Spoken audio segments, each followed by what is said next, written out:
नमस्कार, आपका बहुत बहुत स्वागत है। मैं हूं आपके साथ वर्षा शर्मा और रुक करेंगे मध्य प्रदेश की खबरों की ओर। भोपाल से बड़ी खबर है, जहां बीजेपी विधायक दल की बैठक सीएम हाउस में। बैठक में सीएम मोहन यादव शामिल, प्रदेश अध्यक्ष के साथ बैठक की गई। विधानसभा और आगामी रणनीति पर चर्चा। इस वक्त की बड़ी खबर हम आपको बता रहे हैं, जहां सीएम आवास पर बैठक का आयोजन किया गया, जहां विधानसभा और आगामी रणनीति पर चर्चा की गई है। सीएम हाउस में इस बैठक का आयोजन हुआ है।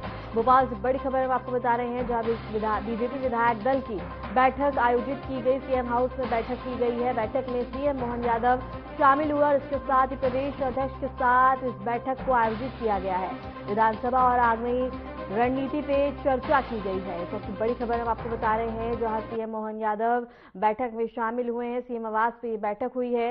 इसके साथ ही बीजेपी विधायक दल की बैठक का आयोजन किया गया। भोपाल से बड़ी खबर हम आपको बता रहे हैं, जहां बैठक में सीएम मोहन यादव शामिल हुए, प्रदेश अध्यक्ष के साथ बैठक हुई है। विधानसभा और आगामी रणनीति पे विचार और विमर्श किया गया है। इस वक्त बड़ी खबर हम आपको भोपाल से बता रहे हैं, जहां बता दें कि सीएम आवास पे बैठक का आयोजन किया गया, जहां सीएम मोहन यादव मौजूद रहे और इसके साथ ही बता दें कि बीजेपी विधायक दल की बैठक का आयोजन हुआ सीएम आवास पे, और इसके साथ ही बता दें कि प्रदेश अध्यक्ष भी यहां मौजूद रहे।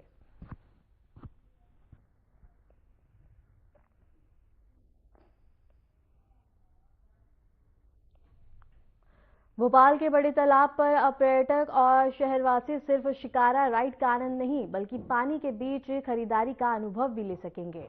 राजधानी के पर्यटन को नई दिशा देने के लिए शहर में बता दें कि पहला फ्लोटिंग मार्केट शुरू किया गया। मुख्यमंत्री ने अपने लेक पर नई शिकार सेवा और मार्केट का शुभारंभ किया। इस अनोखे मार्केट में शिकारों पर बता दें कि ताजे फल और उत्पाद और विभिन्न स्वदेशी सामान उपलब्ध होंगे। पर्यटकों के लिए यह अनुभव बेहद ही आकर्षक होने वाला है, जहां वे शांत झील की लहरों पर तैरते हुए प्राकृतिक सौंदर्य और खरीदारी दोनों का लुत्फ उठा सकेंगे।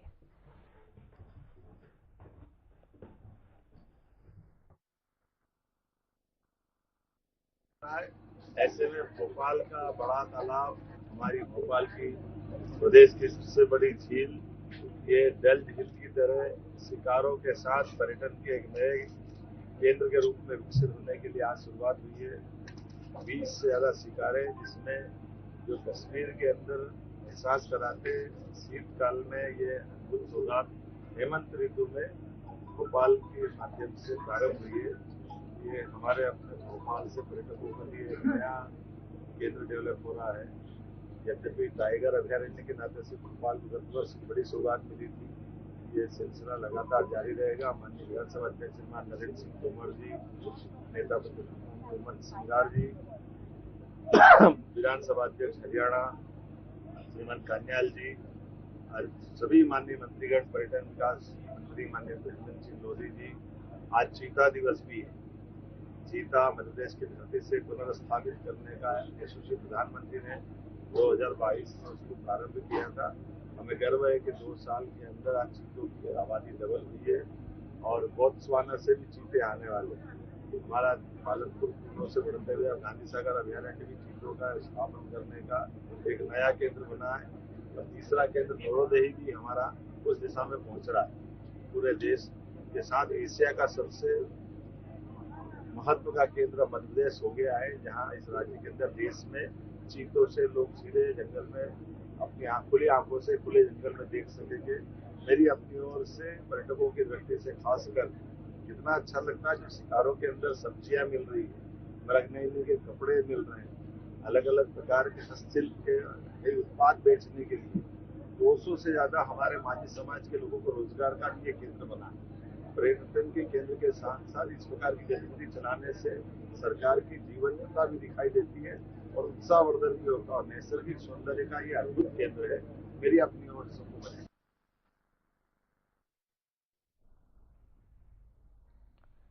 अंतर्राष्ट्रीय चीता दिवस के अवसर पर शेरपुर के कोनो नेशनल पार्क में चीतों के पुनर्स्थापन का विशेष कार्यक्रम आयोजित किया गया। कार्यक्रम में मुख्यमंत्री मोहन यादव ने शिरकत की और संरक्षण कार्यों की सराहना करते हुए अधिकारियों और वन जीव प्रेमियों के प्रति प्रेरित किया है। उन्होंने कहा कि ऐसे प्रयास न केवल जैव विविधता को सुरक्षित रखते हैं, बल्कि पर्यावरण संरक्षण और पर्यटन को भी बढ़ावा देते हैं। कार्यक्रम में पार्क के अधिकारियों ने चीतों के स्वास्थ्य और सुरक्षित वातावरण सुनिश्चित करने के लिए उठाए जा रहे कदमों की जानकारी भी दी।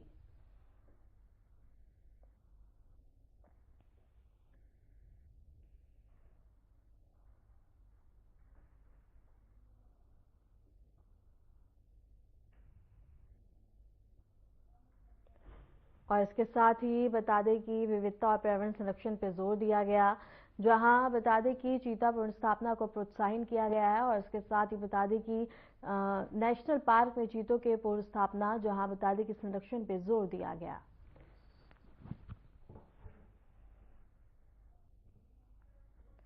एसआईआर के खिलाफ विपक्ष के विरोध को लेकर प्रदेश के उप मुख्यमंत्री राजेंद्र शुक्ला ने कांग्रेस पर तीखा हमला बोला। उन्होंने कहा कि कांग्रेस नेताओं की गतिविधियों को देखकर साफ पता चलता है कि पार्टी देश की राजनीतिक परिदृश्य में लगातार कमजोर होती जा रही है। उप मुख्यमंत्री शुक्ला ने कहा कि विपक्ष से अपेक्षा की जाती है कि वह रचनात्मक भूमिका निभाए, लेकिन अक्सर वह बुनियादों आरोपों का सहारा लेती है। उन्होंने आरोप लगाया कि कांग्रेस ये मानती है कि ऐसे विरोध और बयानबाजी से उसे राजनीतिक लाभ मिलेगा, जबकि ये केवल उसकी हताशा को दर्शाता है। कांग्रेस के नेताओं की इसी हरकतों को देखते हुए देश की राजनीति से कांग्रेस लगातार रसातल में जा रही है। विपक्ष से उम्मीद होती है गंभीर भूमिका का निर्वहन करें, तर्कों के आधार पर विधानसभा में अपनी बातें रखें और आधारहीन आरोप लगाकर, और यदि वो सोचते हैं कि उनके राजनीति में कुछ उनको लाभ मिल सकता है, ये उनकी गलतफहमी है। और इसीलिए कुंठा में ग्रस्त कांग्रेस इस प्रकार की हरकतें विधानसभा के बाहर करती है। रुक करेंगे बड़ी खबर की ओर। एमपी विधानसभा के सत्र का अंतिम दिन है। आज सदन में पेश होंगे 21 ध्यानाकर्षण विधेयक। इसके साथ ही कई मुद्दों पर विपक्ष सरकार से जवाब मांगेगा। अनुपूरक बजट के सदन में पारित होने की संभावना है। अनुपूरक बजट पर होगी विस्तृत चर्चा। सत्र के अंतिम दिन तीखी बहस की संभावना है। इस वक्त की बड़ी खबर हम आपको बता रहे हैं, जहां बता दें कि एमपी के सदन का आज आखिरी दिन है। सदन में पेश होंगे 21 विधेयक। एमपी विधानसभा के सत्र का अंतिम दिन है आज, और इसके साथ ही बता दें 21 विधेयक पेश होंगे। कई मुद्दों पे विपक्ष सरकार से जवाब मांगेगा। इसके साथ ही बता दें कि हंगामे के आसार है। अनुपूरक बजट के सदन में पारित होने की संभावना है। और इसके साथ ही बता दें कि बजट पर विस्तृत चर्चा हो सकती है। सत्र के अंतिम दिन तीखी बहस की संभावना है। सबसे बड़ी खबर हम आपको बता रहे हैं, जो एमपी के सदन का आज अंतिम दिन है। और इसके साथ ही बता दें कि अनुपूरक बजट पर विस्तृत चर्चा और बहस हो सकती है। कई मुद्दों पर विपक्ष सरकार से जवाब मांगेगा। एमपी विधानसभा के सत्र का आज आखिरी दिन है। सदन में पेश होंगे 21 विधेयक। कई मुद्दों पर विपक्ष सरकार से जवाब मांगेगा। इसके साथ ही अनुपूरक बजट के सदन में पारित होने की संभावना है। अनुपूरक बजट पर विस्तृत चर्चा होगी। सत्र के अंतिम दिन तीखी बहस की संभावना भी है। इस वक्त की बड़ी खबर हम आपको बता दें, सत्र के अंतिम दिन तीखी बहस की संभावना है। अनुपूरक बजट पर विस्तृत चर्चा, इसके साथ ही बता दें कि विपक्ष सरकार से जवाब मांगेगा। इस वक्त की बड़ी खबर हम आपको बता रहे हैं, जहां एमपी के सदन का आज अंतिम दिन है और सत्र में आखिरी दिन बता दें कि तीखी बहस की संभावना है। भोपाल से बड़ी खबर है, जहां विधानसभा में विपक्ष का जोरदार हंगामा। किसानों के फसल नुकसान पे हंगामा हुआ है। नुकसान का 4 गुना दिया पैसा। और इसके साथ ही सीएम ने जवाब दिया है। नेता प्रतिपक्ष ने धोखे का आरोप लगाया। सरकार के खिलाफ सदन के बाहर नारेबाजी। और इसके साथ ही सबसे बड़ी खबर हम आपको बता रहे हैं, जहां सरकार के खिलाफ सदन के बाहर हंगामेबाजी और नारेबाजी की गई है। भोपाल से बड़ी खबर हम आपको बता रहे हैं, जहां विधानसभा में विपक्ष का जोरदार हंगामा देखने को मिला। किसानों के फसल नुकसान पे हंगामा किया गया है। और इसके साथ ही नेता प्रतिपक्ष ने धोखे का आरोप लगाया है। इस वक्त की बड़ी खबर हम आपको बता रहे हैं, जहां आरोप लगाया और उसके साथ ही सरकार के खिलाफ सदन के बाहर बता दें कि जमकर नारेबाजी और हंगामा किया गया। इस वक्त की बड़ी खबर हम आपको भोपाल से बता रहे हैं, जहां सदन में जोरदार हंगामा देखने को मिला है। और इसके साथ ही किसान के फसल के नुकसान पे यह हंगामा किया है विपक्ष की ओर से। विधानसभा में विपक्ष का जोरदार हंगामा देखने को मिला है। और इसके साथ ही बता दें कि धोखे का आरोप लगाया गया है, जहां बता दें कि सदन के बाहर जमकर नारेबाजी की गई है और सरकार को घेरा गया। इस वक्त की बड़ी खबर हम आपको बता रहे हैं, किसानों के फसल के नुकसान पे यह हंगामा किया गया विपक्ष की ओर से, जहां कई आरोप और नेता प्रतिपक्ष ने धोखे का आरोप लगाया। और इसके साथ ही सदन के बाहर बता दें कि जमकर नारेबाजी भी की गई।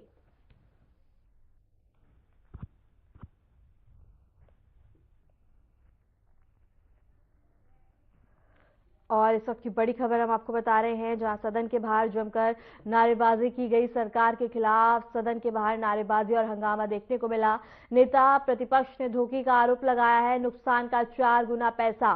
और किसानों के फसल नुकसान पे यह हंगामा देखने को मिला। भोपाल से बड़ी खबर बता रहे हैं, जहां विधानसभा में विपक्ष का जोरदार हंगामा देखने को मिला। किसानों ने फसल नुकसान पे हंगामा और इसके साथ ही बता दें कि नेता प्रतिपक्ष ने धोखे का आरोप लगाया है, जहां बता दें कि सरकार के खिलाफ जमकर नारेबाजी की गई। ग्वालियर एयरपोर्ट पर इंडिगो की लगातार दूसरे दिन भी फ्लाइट रद्द होने से यात्रियों को भारी परेशानी का सामना करना पड़ा। एयरलाइंस के स्टाफ की कमी की वजह से उड़ान को रद्द किया गया, जिससे यात्रियों की यात्रा योजनाएं प्रभावित हो गई हैं। यात्रियों ने बताया कि उन्हें ना तो समय पर उचित जानकारी दी गई है और ना ही वैकल्पिक व्यवस्था उपलब्ध करवाई गई। कई यात्रियों ने एयरपोर्ट पे ही घंटे भर इंतजार किया, जबकि कुछ को मजबूरी में अपना यात्रा टालनी पड़ी है। एयरपोर्ट अधिकारियों के अनुसार इंडिगो प्रबंधन ने स्टाफ की अनुपलब्धता का हवाला देते हुए उड़ान को रद्द करने की जानकारी दी। हालांकि स्थिति को सुधारने के प्रयास किए जा रहे हैं और जल्द ही नियमित उड़ान बहाल होने की उम्मीद है। और ग्वालियर से एक खबर हम आपको बता रहे हैं, जहां ग्वालियर में इंडिगो फ्लाइट रद्द, स्टाफ कमी से उड़ान प्रभावित हुई है। यात्रियों को भारी परेशानी का सामना करना पड़ा है। परेशान यात्रियों ने हंगामा किया।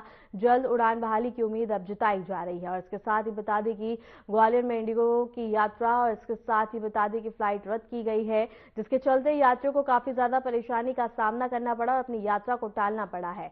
ग्वालियर एयरपोर्ट पर इंडिगो की लगातार दूसरे दिन भी फ्लाइट रद्द होने से यात्रियों को भारी परेशानी का सामना करना पड़ा है। एयरलाइन के स्टाफ की कमी की वजह से उड़ान को रद्द किया गया, जिससे यात्रियों की यात्राएं योजना प्रभावित हो गई हैं। यात्रियों ने बताया है कि उन्हें ना तो समय पर उचित जानकारी दी गई है और ना ही वैकल्पिक व्यवस्था उपलब्ध करवाई गई। कई यात्रियों ने एयरपोर्ट पे ही घंटे भर इंतजार किया, जबकि कुछ को मजबूरी में अपनी यात्रा टालनी पड़ी है। एयरपोर्ट अधिकारियों के अनुसार इंडिगो प्रबंधन ने स्टाफ की अनुपलब्धता का हवाला देते हुए उड़ान को रद्द करने की जानकारी दी। हालांकि स्थिति को सुधारने के प्रयास किए जा रहे हैं और जल्द ही नियमित उड़ानें बहाल करने की भी उम्मीद है।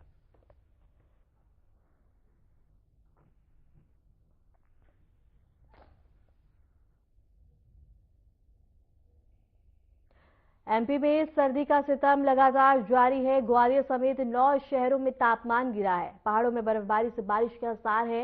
हिल स्टेशन पंचमढ़ी में पारा सबसे ज्यादा कम दर्ज हुआ है। पंचमढ़ी में तापमान 6.6 डिग्री रिकॉर्ड किया गया।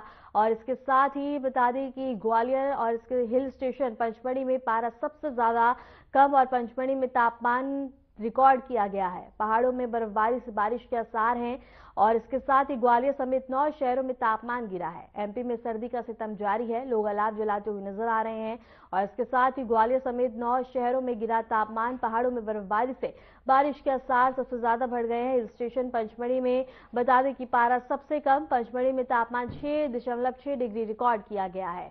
और इसके साथ ही बता दें कि एमपी में सर्दी का सितम जारी है। लोग अलाव के सहारे बता दें कि और इसके साथ ही पंचमढ़ी में तापमान 6.6 डिग्री रिकॉर्ड किया गया है। और बता दें कि ग्वालियर समेत 9 शहरों में तापमान दर्ज किया गया है। हिल स्टेशन पंचमढ़ी में पारा सबसे ज्यादा कम दर्ज किया गया और इसके साथ ही लोग बता दें कि अलाव का सहारा लेते हुए नजर आ रहे हैं। पहाड़ों में बर्फबारी से बारिश के आसार हैं और तापमान में गिरावट दर्ज की गई है। एमपी में सर्दी का सितम जारी है।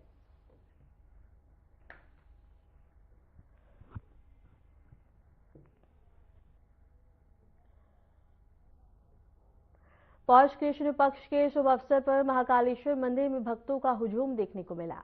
मंदिर के पट खुलते ही हजारों श्रद्धालु दर्शन पूजन के लिए कतार में लगे दिखाई दिए। मंदिर में विशेष भस्म आरती का आयोजन किया गया, जिसमें भगवान बाबा महाकाल का भांग, चंदन और कमल माला से विशेष श्रृंगार हुआ। भक्तों ने भस्म आरती में दीप, पुष्प और जय श्री महाकाल के उद्घोष के बीच दिव्य दर्शन प्राप्त किए हैं। उज्जैन से ये खबर हम आपको बता रहे हैं, जहां बता दें कि श्रद्धालु ने बाबा महाकाल के दर्शन किए, उनका आशीर्वाद प्राप्त किया है। पट खुलते ही बता दें कि आस्था का सैलाब देखने को मिला। भांग चंदन से सजे महाकाल, जहां बता दें कि श्रद्धालु ने बाबा महाकाल का आशीर्वाद प्राप्त किया। इसके साथ ही कमल माला से विशेष श्रृंगार किया गया बाबा महाकाल का, जहां पट खुलते ही बता दें कि जय श्री महाकाल के नारों से मंदिर गूंजता हुआ नजर आया। दिव्य दर्शन प्राप्त किए हैं और इसके साथ ही बता दें कि भक्तों ने भस्म आरती में दीप, पुष्प और जय श्री महाकाल के उद्देश्यों के बीच बाबा का आशीर्वाद प्राप्त किया है। ये खबर हम आपको उज्जैन से बता रहे हैं, जहां कृष्ण पक्ष के शुभ अवसर पर महाकालेश्वर मंदिर में भक्तों का हुजूम देखने को मिला। मंदिर के पट खुलते ही हजारों श्रद्धालु दर्शन पूजन के लिए कतार में लगते हुए दिखाई दिए। मंदिर में विशेष भस्म आरती का आयोजन किया गया, जिसमें भगवान बाबा महाकाल का भांग, चंदन, कमल, माला से विशेष श्रृंगार हुआ है। भक्तों ने भस्म आरती में दीप, पुष्प, जय श्री महाकाल के उद्घोष के बीच दिव्य दर्शन प्राप्त किए हैं।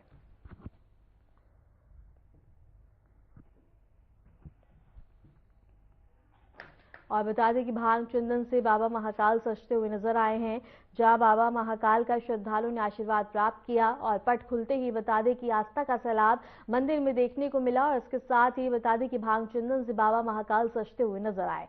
कमल माला से विशेष श्रृंगार किया गया, जो कि दिव्य रूप देखने को मिला। और इस दौरान बता दें कि भस्म आरती में दिव्य दर्शन श्रद्धालुओं ने बाबा के प्राप्त किया और आशीर्वाद प्राप्त किया। जहां बता दें कि महाकाल के उद्घोष के बीच दिव्य दर्शन श्रद्धालुओं ने प्राप्त किए। भगवान बाबा महाकाल का भांग और चंदन से श्रृंगार किया गया। मंदिर के पट खुलते ही आस्था देखने को मिली। यहां पौष के शुभ पक्ष के शुभ अवसर पर महाकालेश्वर मंदिर में भक्तों का हुजूम देखने को मिला। मंदिर के पट खुलते ही हजारों श्रद्धालु दर्शन पूजन के लिए कतार में लगते हुए नजर आए। मंदिर में विशेष भस्म आरती का आयोजन भी किया गया, जिसमें भगवान बाबा महाकाल का भांग, चंदन, कमल, माला से विशेष श्रृंगार हुआ। भक्तों ने भस्म आरती में दीप, पुष्प, जय श्री महाकाल के उद्घोष के बीच दिव्य दर्शन प्राप्त किया और इसके साथ ही अपनी मनोकामनाएं पूर्ण होने के लिए भी बाबा का आशीर्वाद प्राप्त किया। बता दें कि भस्म आरती में दिव्य दर्शन प्राप्त हुए हैं, जहां पट खुलते ही आस्था का सैलाब और इसके साथ ही यहां देखने को मिला, जहां श्रद्धालुओं में काफी ज्यादा आस्था देखने को मिली। भांग चंदन से सजे महाकाल और कमल माला से विशेष उनका श्रृंगार किया गया।